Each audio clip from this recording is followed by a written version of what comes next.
Thank you for joining us. So I open formally the second part of this conference in this morning.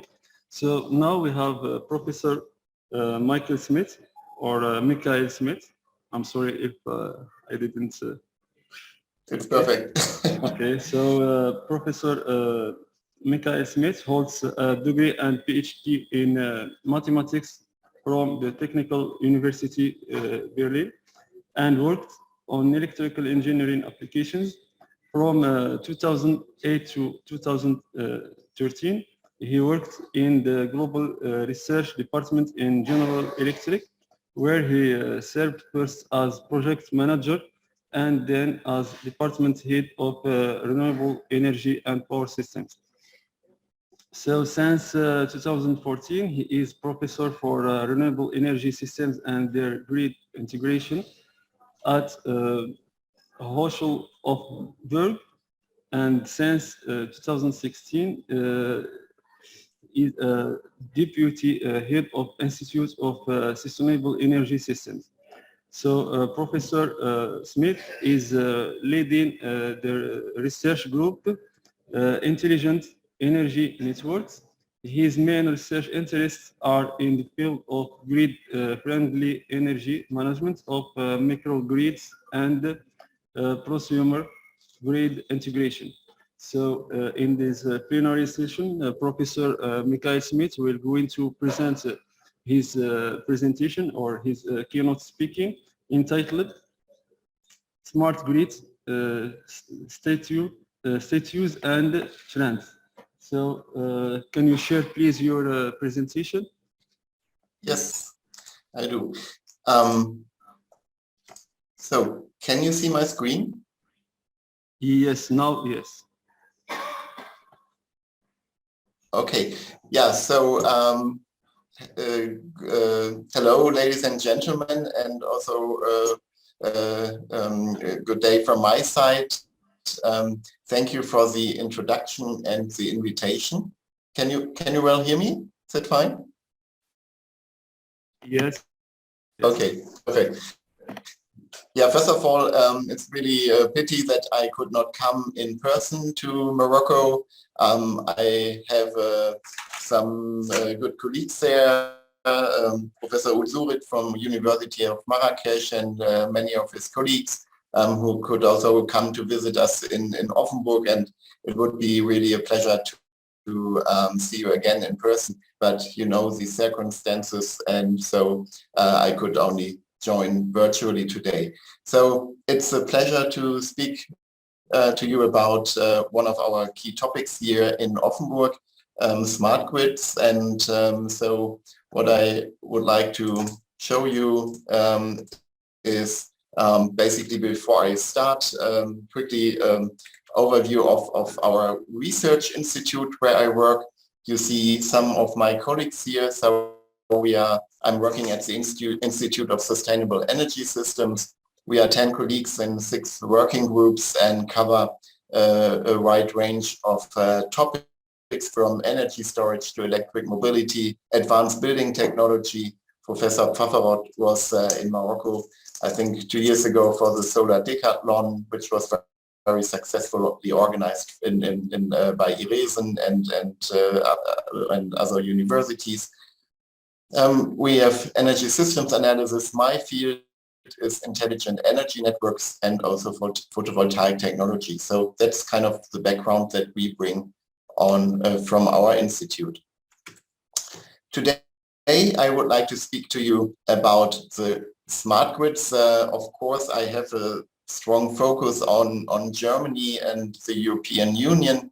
And as perhaps not everybody is so much in that topic, I would start with to explain a little bit the background. What do we mean by this today? Why do we need them? And then I would go more into the status and trends on different domains that you can see here on the content slide. I try to be to not take too much time, as I know that's the last talk before lunch, and it would be nice if we also had some time for discussions. So smart grids, what do we mean by this? There are many different definitions. What you see in Europe is especially a definition of the European Union. What you can see here, that it's an electricity network that can integrate in a cost-efficient manner the behavior and actions of all users connected to it, including generators, consumers, and, important point, those that both generate and consume. There's a new word for that, prosumers, and the goal is to ensure an economically efficient and sustainable power system with losses and high levels of with low losses and high levels of quality, security of supply and safety, so on. So it's a long definition, a lot of words. Sometimes a picture can tell more than 1,000 words. So to bring it down to the basics, for me, smart grid is a power grid plus a really advanced IT infrastructure, and not to forget, especially new business models, as you will see.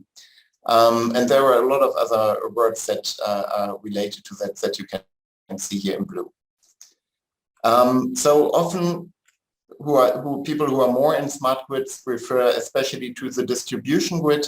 I will refer to the whole power system here as the smart grid. So next topic, smart grids. Why do we need them? So in order to answer that, let's make a step back and look at the existing power grid, how it worked very well over the last decades. If you look at Europe, there is the synchronous grid of continental Europe. And these power grids are really the biggest and largest technical systems that have been ever built by humankind. And here the European synchronous grid is even the biggest interconnected grid in the world. And you can see here that 450 million customers in more than 20 countries are all connected together via this enormously big synchronous grid, and with enormous production capacity and serving enormous demand. So quickly, how this is overall grid organized. On the slide before, we have mainly only seen the highest voltage level, the highest transmission grid infrastructure, but below you then have lower voltage levels, the high voltage level, where there are the bigger plants connected, then the medium voltage, where basically communities are connected to, and the end customer, typically at the low voltage of, let's say, 400 volts. And these are also the biggest grids that we can see. In former days, we had always a unidirectional power flow, basically from few big conventional generators to the consumers. Related to that was also the business model up to now. So basically, the business model was that you sell energy to the customer and you make them pay per kilowatt hour. And basically, as all the energy flew through this power grid down to the customer, you could then integrate all the costs that are related to the grid operation and everything around. You could break it down to this kilowatt hour. And by this, we had a very simple business model. I come back to the business model later. So this existing power grid works very nicely. We have very stable operation. Germany is one of the countries with the most stable operation, that we have only really few minutes of power interruption. And what has to be done to have such a stable operation? So on the one hand, which is very important, you have always to balance generation and consumption. In every second, in every millisecond, basically, you have to balance generation and consumption, as you can't store electricity in such a huge amount so easily. So basically, If you balance that, then you can have a grid frequency which remains stable at 50 Hertz, and that is very important for the whole stability.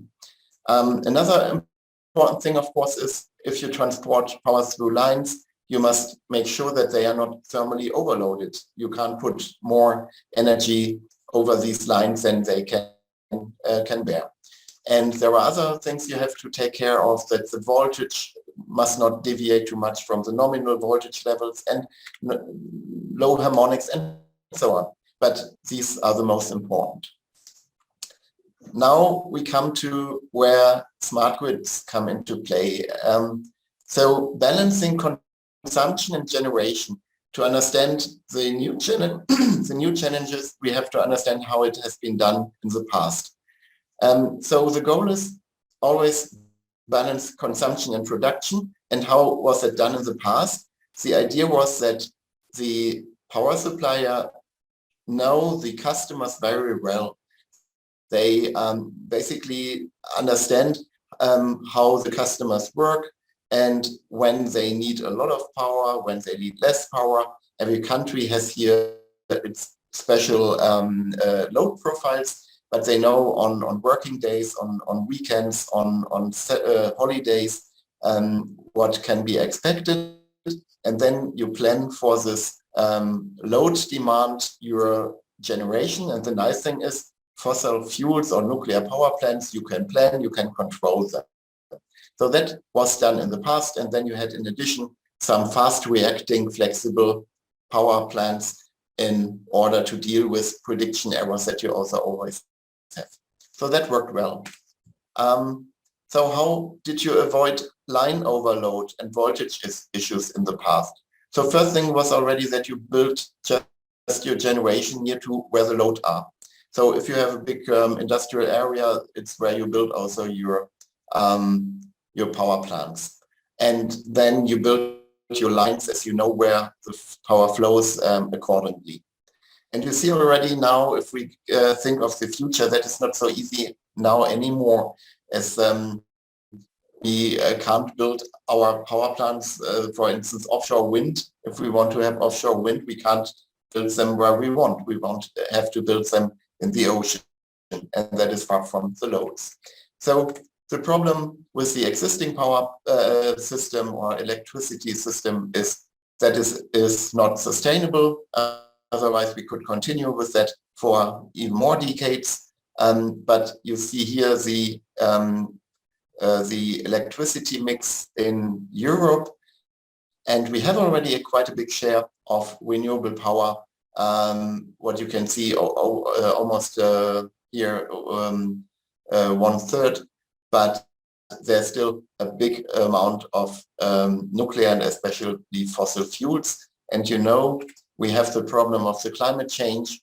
We want to become net zero by 2050. And so we see now a big political and social pressure to replace all fossil fuels by renewables.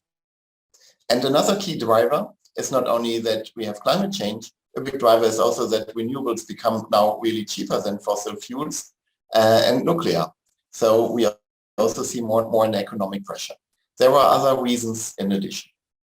So we have a new situation, and PV and wind will be the two key pillars of the generation. There might be a little bit hydro and so much more, but all over it will be photovoltaics and wind. And you know, they are intermittent and uncontrollable. We see a large number of smaller plants instead of a few centralized plants. And if we have central plants like offshore wind, they are often far away from where we need the electricity, far away from the load centers. And that has multiple effects. So now the generation, as it is no longer controllable, can't follow the load anymore. But in the future, the load must follow this uncontrollable generation. We will need more storage in order to balance generation and consumption. We see a multitude of stakeholders. There are now possibly millions of small PV plants, and they must be coordinated to keep the grid stable. Consumers produce their own energy, so they buy much less energy. So this way to put all the cost into the 1 kilowatt hour that is bought sold to the customer, that does not work anymore, as there are a lot of customers who don't buy any electricity or even want to sell. In addition, consumers start to manage their own energy. They buy storages and have PV and try to put their washing machine into operation when they have a lot of sun, and that changes the load behavior. So power supply does not understand the consumers anymore. We see also a massive change in the power flows. Suddenly we have power flows from offshore wind in the, to the load centers, and what has never been planned for. And so everything must now be coordinated, and the whole solution for almost everything, at least in Europe, are the smart grids. So let's come to smart grids now, status and trends. And I will go through different domains of that, and we can speak a little bit about what's happening. So if we look just at electricity generation and demand and look at the status right now, so we have already a very renewable power mix, at least in Germany. And we have also political decisions that we will phase out coal in 2038. You might have heard that from yesterday on, we have a new chancellor. Mrs. Merkel is not chancellor anymore. We now have a new chancellor, Olaf Scholz, who is has a coalition together with the Green Party and the Liberals, and they are discussing that the coal phase out might even be earlier, perhaps in 2030, which is only 8-9 years from now. The nuclear phase out has been decided for 2022, so then we will close the last nuclear power plant. So we see that we have a big push towards renewables, which is mainly PV and wind. In some regions, we see even obligations to install PV on new buildings, so legal obligations. And what we also see is that grid code requirements that PV and wind generators must ensure via their power electronics more and more functionalities in order to help the grid to remain stable. If we look into the future, we see that we will have a big increase in electricity demand, even though we want to reduce the classical conventional electricity demand by increasing efficiency. But since we also have to transition the heat sector, the mobility sector to fossil fuel solutions, we expect a big increase in electricity demand for electromobility, for heat pumps, for process heat in industry, for more storages which have losses. And so that is what can be expected in the future. So now let's look at the different levels of our existing power system. There are these transmission grids, the extra high voltages, and these transmission grids are already pretty smart. You see their big control, a big control central of such a transmission grid, and for decades the grid operators know very well what's happening in their transmission grid. But they also have problems already now.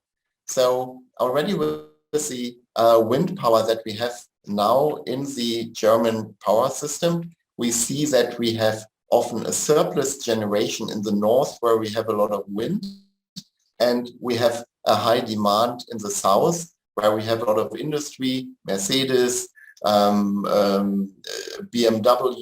all the big industry is in the south. And so we have already today bottlenecks. And that's kind of strange situation. We have wind in the north, so a proper clean energy, but we can't bring it to the south, and we have to curtail, so shut down wind turbines in the north and put switch on old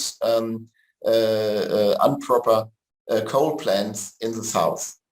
And the problem for that is, and we call that redispatch. So we have to redispatch energy. And the problem is that we really urgently need a reinforcement of the power lines, but we are very much behind plan.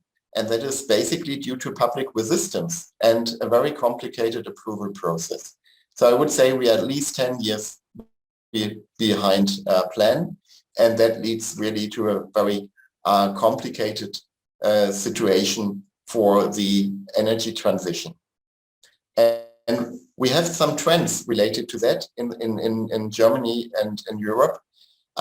So one trend is that we try to automate the system still more, especially the linkage to the distribution grid management. We try to reinforce the existing grid, also via high voltage direct current, high voltage DC. But strange situation, we even think about underground cables, as public does not accept overhead cables. And these are factor 10 perhaps more expensive and have also some other inconveniences. So we try to reinforce the existing lines, but it's very complicated. And as it is so complicated, there's also a lot of research going on kind of intelligence instead of new cables. So we try to use dynamic line rating. That is not a fixed power for the overhead cables, but imagine it's cold, then you have a better cooling, and then you can put more power over the same line than you could do in summer. And there's also a lot of research about and also installations on flexible alternating current transmission systems. These are high rated power electronics that are used to basically guide the power flows through the transmission grids. Let's go to the next grid level, distribution grids. So if you look at the overall grid, you can see that the transmission grids that we just talked about is only a small part. If we think of the number of kilometers, so only 35,000 kilometers of transmission grid, but almost 1.7 million kilometers we have in the lower voltage levels, and especially in the very low voltage grid that is then really related to the customers. And the problem is, while the transmission grid here is really smart, the distribution grid is not smart at all. Basically, the power supply people do not know what's happening in the distribution grids. It's they're basically passive. There is not a lot of monitoring. It's already better in these ones, but here, these are really very old cables partly. We have 600,000 substations here, and basically it's only experience that we know how they work, but we do not have real-time measurements. So yeah, now what happens if we now see the transition that now suddenly a lot of is happening here in the lower voltage levels, and we see that all this new PV and wind is basically installed here in the lower voltage levels, and we have less and less central power generation here on the high voltage levels. And in addition, we see that there are electric vehicle charging stations now installed and heat pumps and so on. So we have a lot of more things going on now here in the low voltage levels. What is done about that? So we also see here a need for a massive grid reinforcement, especially for these electric vehicle charging stations, for heat pumps and so on. They start to include monitoring into these 500,000 substations, but you can imagine how much this costs and how much is how long that takes. There are some substations which can automatically adapt their voltage level, so-called on-load changes, to have more flexibility in voltage control. And there is also a lot of things going on about control of demand and generation.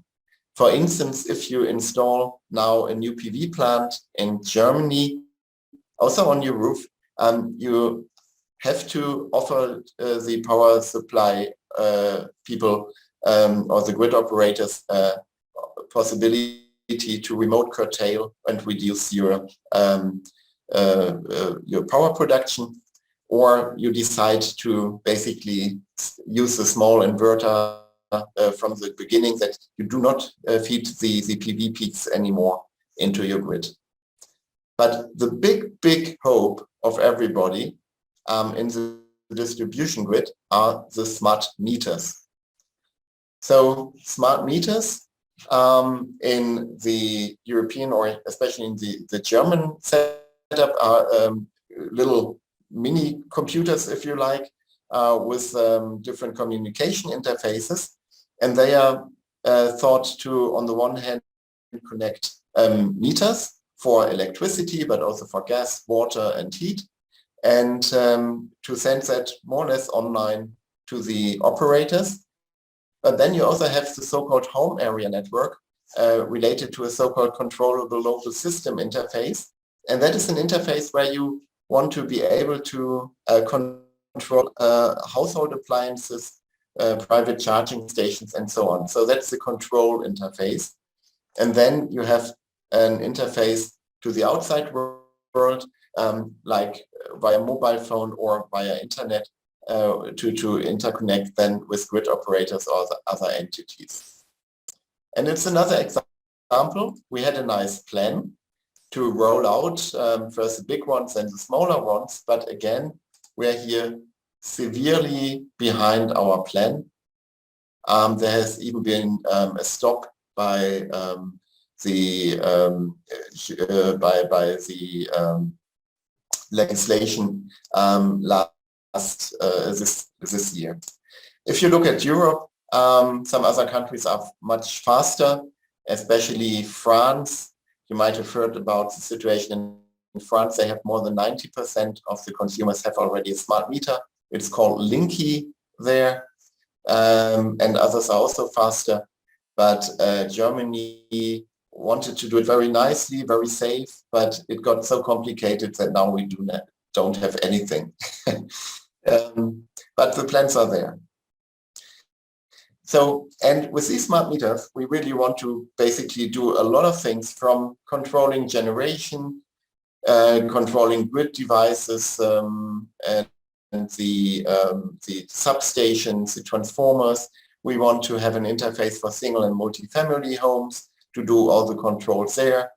It should be the interface for industrial and commercial enterprises, that they can adapt their power consumption related, for instance, to dynamic tariffs, that you have cheaper electricity when you have a lot of PV, more expensive if there's not enough energy. Even public lighting or public charging station shall be controlled and monitored in future via these smart meters. So there's now a lot of discussion what can be business models for that, apart from only digital builds and measuring, but also more here into the controls. Perhaps better the next slide, that you can see what's the general trends again in the consumer base. So basically, in former times, as the consumer was basically only interested in that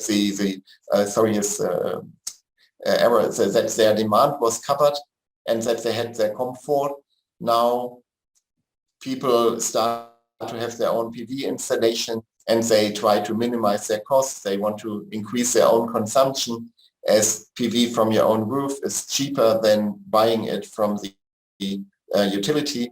And so that's now basically the situation right now, that people with PV are starting to manage their own energy, sometimes even with storage. And what we see in the future is that they even interact basically more and more with the market, and in that way also help to stabilize the grid. But this year is the future, I would say. That is status right now that this year has started. A big research topic of my research group is industrial consumers and prosumers. There is a paper on that. I can give you the link later, or you can perhaps also get the slides, where we look in how industry can leverage its flexibility to help basically the grid to balance the overall demand and generation. So a lot is about market and business models these days. If you look at Europe, over 75% of all the energy is still traded so-called over the counter with more or less long-term contracts, but 25% is traded via the European Energy Exchange, just like the stock exchange and energy exchange. And basically what is the assumption behind this energy exchange is that it does not make a difference where you produce your energy. That is not considered, and also not where you buy it. So you could imagine that Europe is a big copper plate without any resistance, without any lines, and you can easily buy and sell from everywhere in Europe to everywhere. But that's not the reality, right? You have to transport electricity from the generation to the consumption.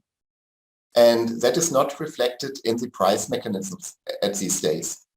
And in that way, nobody takes care of that. In addition, the price mechanism, merit order, I can't explain it so briefly now, but just to give you an idea, it in a way, in former times, a lot of people made their money about the peak prices when the prices got really high during the high demand hours. And for instance, gas turbines or hydropower stations, they made their money only in these peak hours. But with PV, often we do not have a problem of power supply anymore in these peak hours, and the prices in these peak hours went down.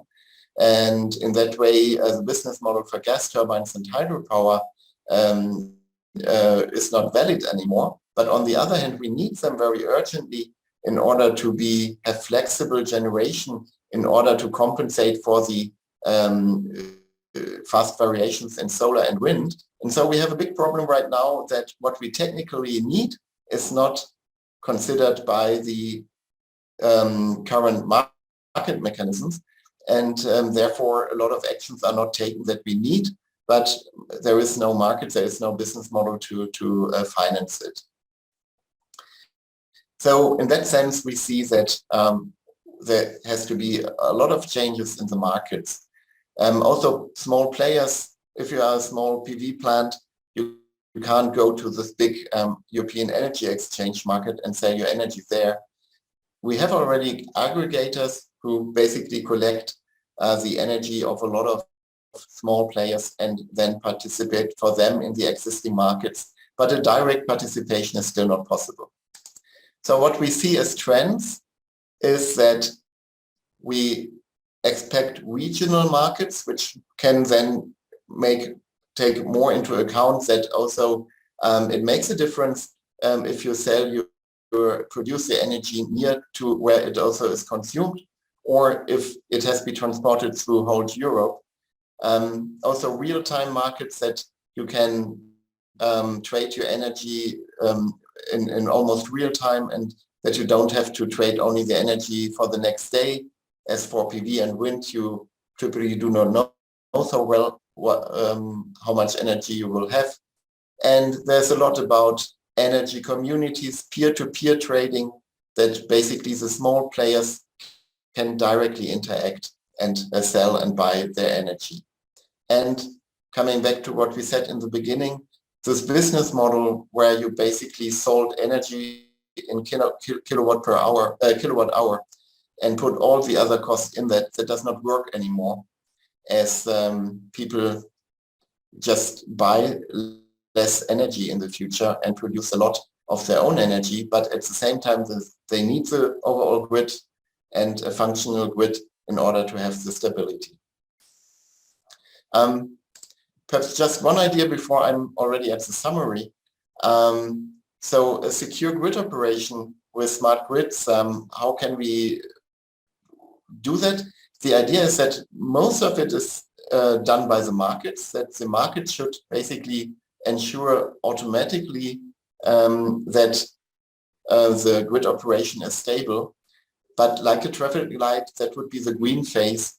But then grid operators all the time monitor the grid, and when they see that the grid gets unstable, as for instance generation and demand is not balancing anymore, then they get more options to directly also control the assets and to ensure in the worst case, in the red phase, that they can directly control everything more or less and ensure that the power consumption, that the power supply is stable. Yeah, I had really in mind that it is the last talk before lunch and you're perhaps all hungry, and so I didn't want to take the whole hour. I hope that's fine. Just a quick summary.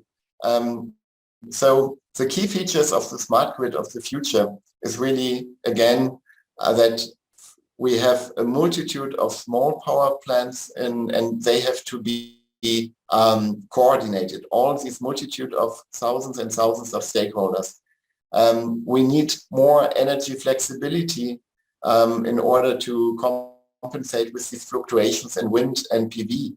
And for that we have to control the demand at the customers, electric vehicles, heat pumps and so on, and we need to communicate with them. And the idea is that we have the smart grids, the smart meters. And in future, the demand must follow the intermittent generation. And we need a lot of new business models for that, away from just selling electricity towards more varied services. So if I should summarize the status, I would say we have a huge infrastructure project here at the beginning. We have a lot of good plans, but we are far behind plans. And the trends that we see is that we see a lot of activity in the field of new business models. I think now the shift towards electric vehicles and heat pumps and a forced smart meter rollout in the next years will accelerate the smart grid developments, especially in the residential sector. And if electricity prices continue to increase, and especially carbon tax would change a lot, that would also accelerate this transition. So before we come perhaps to your questions, I have one recommendation. In Europe, you know, there is now the holiday season, the winter holiday season in front of us, and perhaps some time for good reading. So I can recommend this book here. It's a thriller for those of you who like a lot of tension. It's a book about a blackout due to a cyber attack on a future smart grid.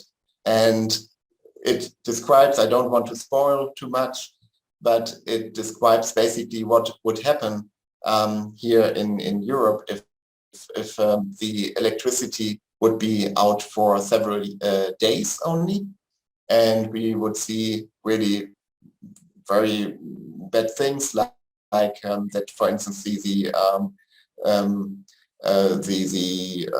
fuel supply would break down, the food supply would break down, as the cooling system would break down, and so on. And it's a very realistic and very thrilling book that I can only recommend. And I am not in any way linked to the author. Okay. Yeah, then thank you for your attention. And if you have questions.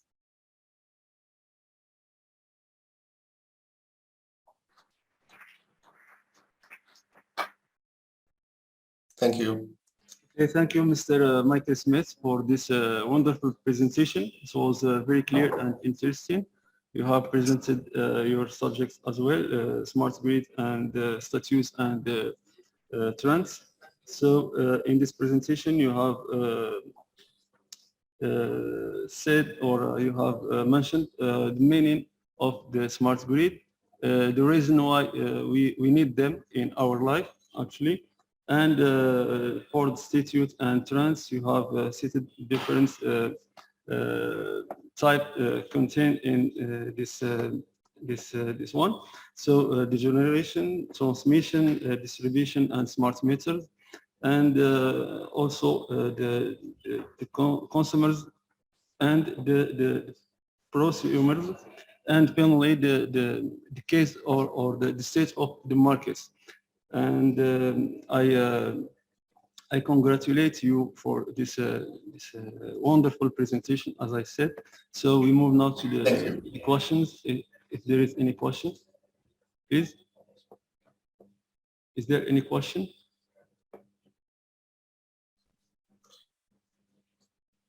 Okay, we have a question here. Okay.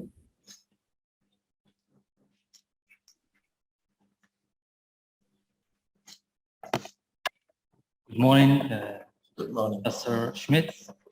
So first of all, I would like to thank you for being a part of this first edition of International Conference on Electrical System and Automation, and hopefully to see you in the coming next edition of our conference. And my question is, so we all know that there is a trade-off between the frequency of the production of the energy and the production itself. So how this technology of a smart grid can control this in terms of having this imbalanced frequency. So, and the second question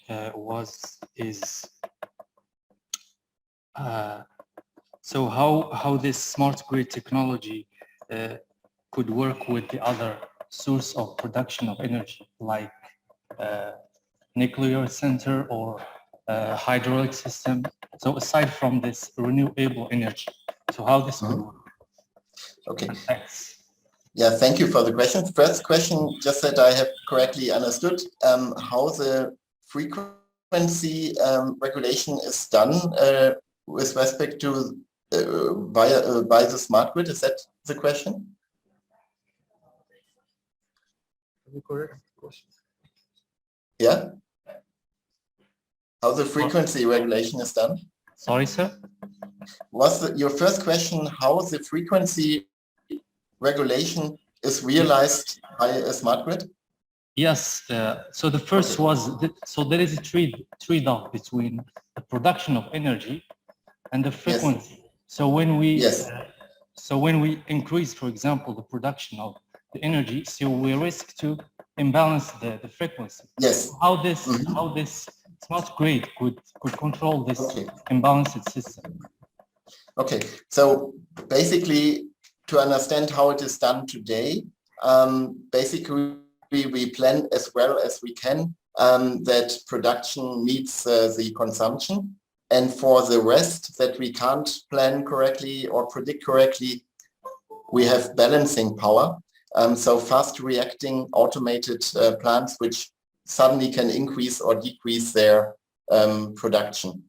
And this flexibility is a big issue, that this has now been done via the smart grid by a lot of smaller units too, and that we increase or decrease the production of these many smaller power plants, or we increase or decrease the consumption of a lot of consumers. But it is not yet clear how we coordinate this in reality. So there's one idea to have flexibility, very fast flexibility markets who do that, or in the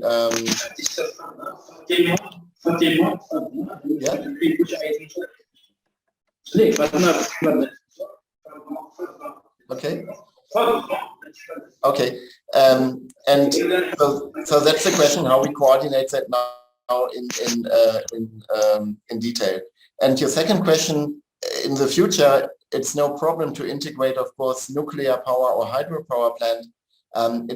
It's even that they still help to stabilize the grid. They are easily to control. They are easily to coordinate, as these are still really old ones. Yeah. Please, can you turn the microphone off, please, for the other person attending with us? Please. Can you continue, Mr. Smith?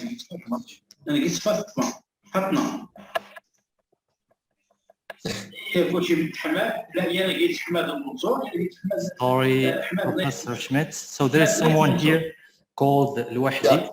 S'il vous plaît, Monsieur Louahdi, de muter votre micro parce que vous.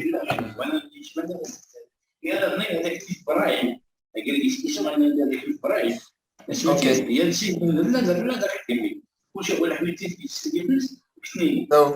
C'était pour actualiser à tous les titres. Chaque fois qu'il demande l'attestation de genre, on peut faire ça. OK. Alors le premier titre, tu l'as. Il y a le titre, tu l'as. Il est là. Schmidt est là. Yeah. Okay. So that's it. Well, sorry for. No problem. No problem. Are there other questions, or you can always send me emails if you like, also. Yeah, okay. So I'm talking also about the control in the room that you mentioned in one of the slides. So is the smart grid technology need this room to control the distribution of energy? You mean this big one?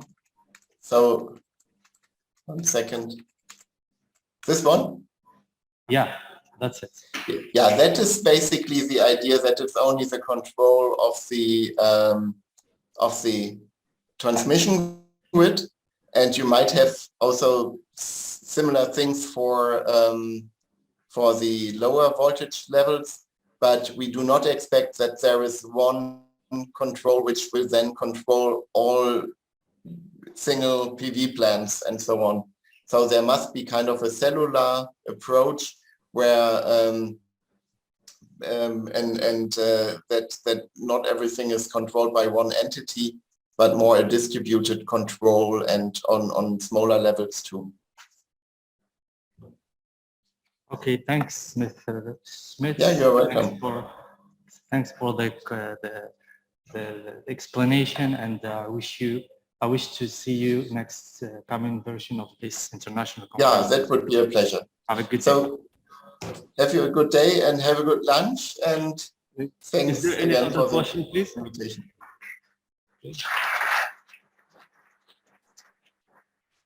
Mr. Smith, we have another question. Good, very good. Yeah. Thank you.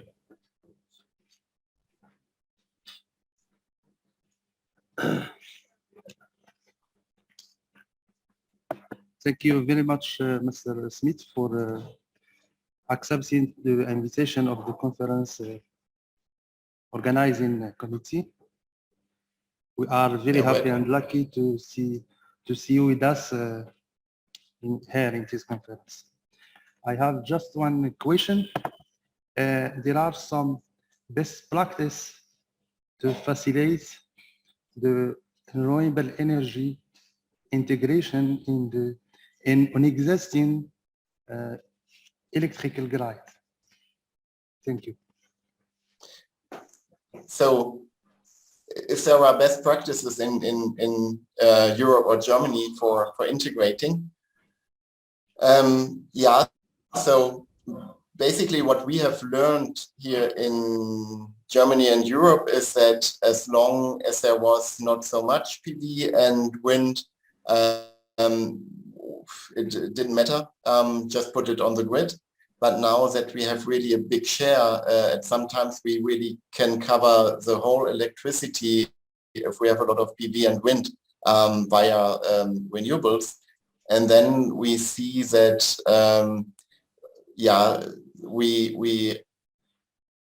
so one best practice is really that the modern PV and wind inverters are able to help to stabilize the grid. So a lot has been done on the power electronics of modern renewables.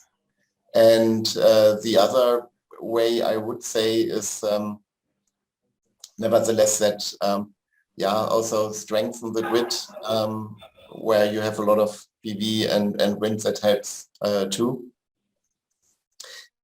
And then what I discussed, we must become also smarter on the consumption side. I hope that answers your question. Okay. Thank you, Mr. Schmidt, for answering of our questions here in the room. We see if there is any question in the chat. No.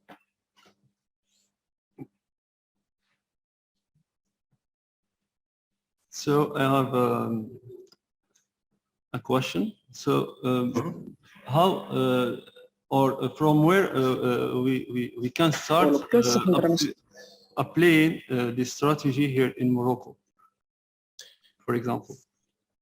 To start to apply the strategy of smart grid and so on, for instance. Yeah. Yeah, I don't know your plans on the smart meter rollout, but definitely whenever you build new infrastructure, you probably also build it already in a, let's say, smart way. I don't know what is the state actually, but I'm just asking. I do not know the state in Morocco. Sorry for that. I should have informed myself before. Okay. So is there any question, please? So thank you, Mr. Michael Schmidt, for having you with us in this international conference. Thank you for your time. We know that you have a tight agenda, and although you have attended with us in this international conference, so we hope we can see you for another time in another edition. Thank you so much, and bye-bye. Thank you. Bye. Thank you very much.